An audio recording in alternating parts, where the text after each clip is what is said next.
Welcome to my kitchen. I'm Marie and I'm so glad you could tune in. Today I want to show you how to stir fry a Malaysian noodle dish known as Hokkien mee. There is a secret ingredient in this recipe that's normally not revealed by chefs, but yet it contributes to the unique taste of this dish. I'll show you what that is. Let's get started. The ingredients are for 2 to 3 portions. This is a somewhat involved recipe and is such a well-loved dish it's worth the effort. The suggested amount of meat, noodles and vegetables here are my own preference. You can adjust them according to your own taste.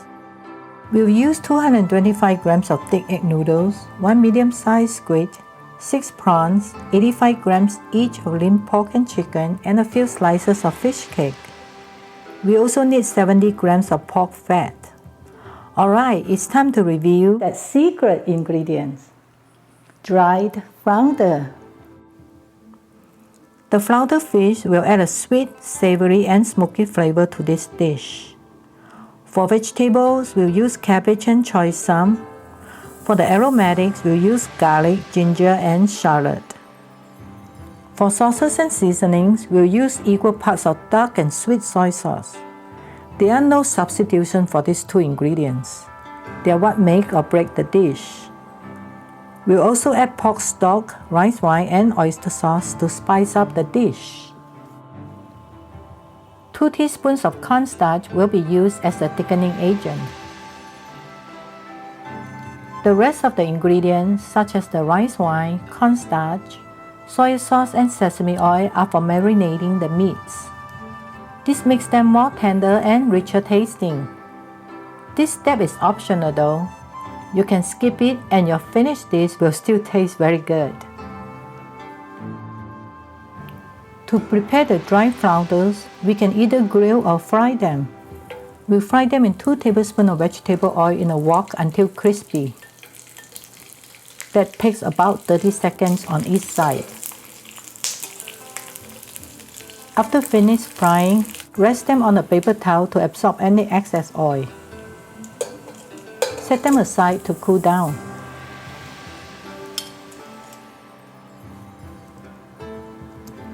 If you choose to marinate the meats like I do, this is the time to do it. Simply add to the meat the wine, soy sauce, cornstarch and sesame oil.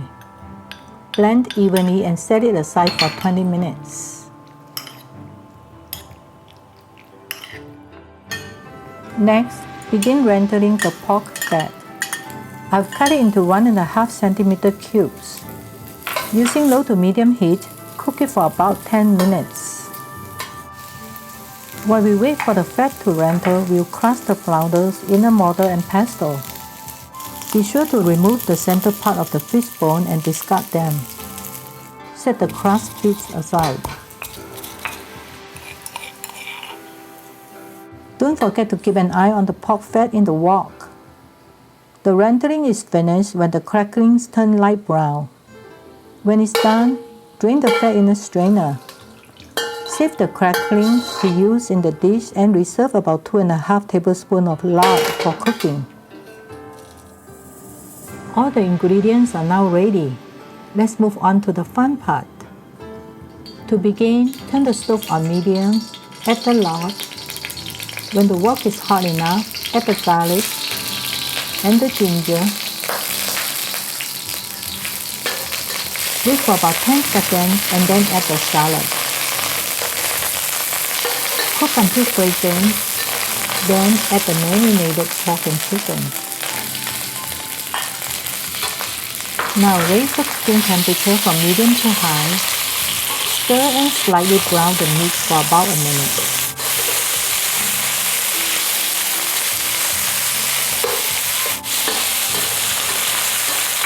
Next, add the noodles.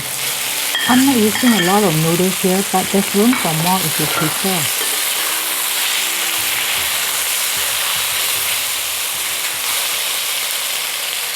Now it's time to put in the 3 dark sauces.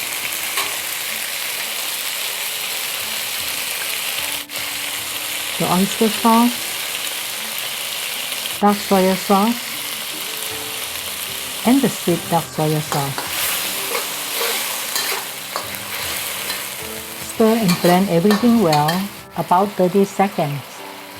Next, add the prawns and squid. I'm staggering adding the meats according to the cooking times. In general, seafood takes less time to cook than meat. To conserve heat, we'll put the lid on until the meats are cooked and the noodles are softened. That takes about 2 minutes.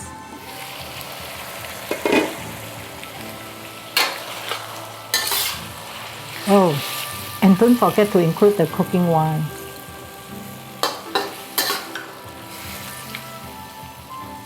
We can now put in the cabbage.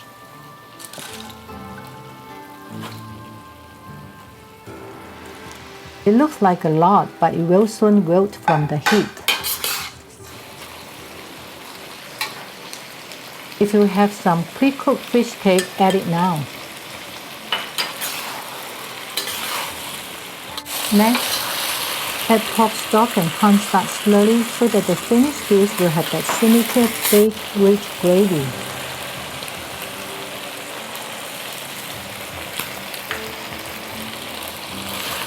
After the sauce has thickened about 15 seconds, add the choy some, which doesn't take much time to cook.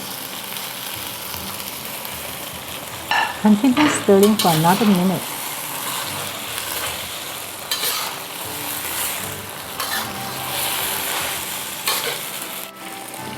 Lastly, we'll finish by seasoning with white pepper, sesame oil, half of the pork cracklings and half of the crushed flounder.